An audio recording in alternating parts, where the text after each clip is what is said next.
இன்று பார்த்தீங்கன்னா தை அமாவாசை. பசு மாட்டிற்கு இந்த ஒரு பொருளை கொடுங்க. வறுமை நீங்கும், செல்வம் சேரும். அப்படிப்பட்ட என்ன ஒரு பொருளை நம்ம பசுமாட்டிற்கு கொடுக்கணும் அப்படின்னா, இன்றைய தினம் தை அமாவாசை காகத்திற்கு பசுமாட்டிற்கெல்லாம் நம்ம உணவு கொடுப்போம் இல்லையா?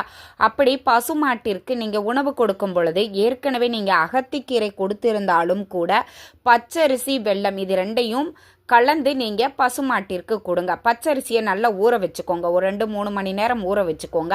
வெள்ளத்தையும் அது கூட கலந்து உங்கள் வீட்டிற்கு அருகில் இருக்கக்கூடிய பசுமாட்டிற்கு கொடுங்க. இப்போது வீட்டில் பக்கத்துல எல்லாம் பசுமாடெல்லாம் இல்லை அப்படிங்கிறவங்க அருகில் இருக்கக்கூடிய கோவில்களுக்கு சென்றீங்க அப்படின்னா அங்கே கோமடம் அப்படின்னு இருக்கும், அங்கே இருக்கக்கூடிய பசுமாட்டிற்கும் நீங்கள் கொடுக்கலாம். இப்போது எங்கள் வீட்டுக்கு பக்கத்தில் பசுமாடும் இல்லை, கோவில்கள்லையும் இல்லை, நாங்கள் வெளிநாட்டில் இருக்கிறோம் அப்படிங்கிறவங்க இந்த பச்சரிசியும் வெள்ளத்தையும் எறும்புகளுக்கு உணவாக போடுங்கள். அன்னதானம் செய்த பலனும் உங்களுக்கு கிடைக்கும். கண்டிப்பாக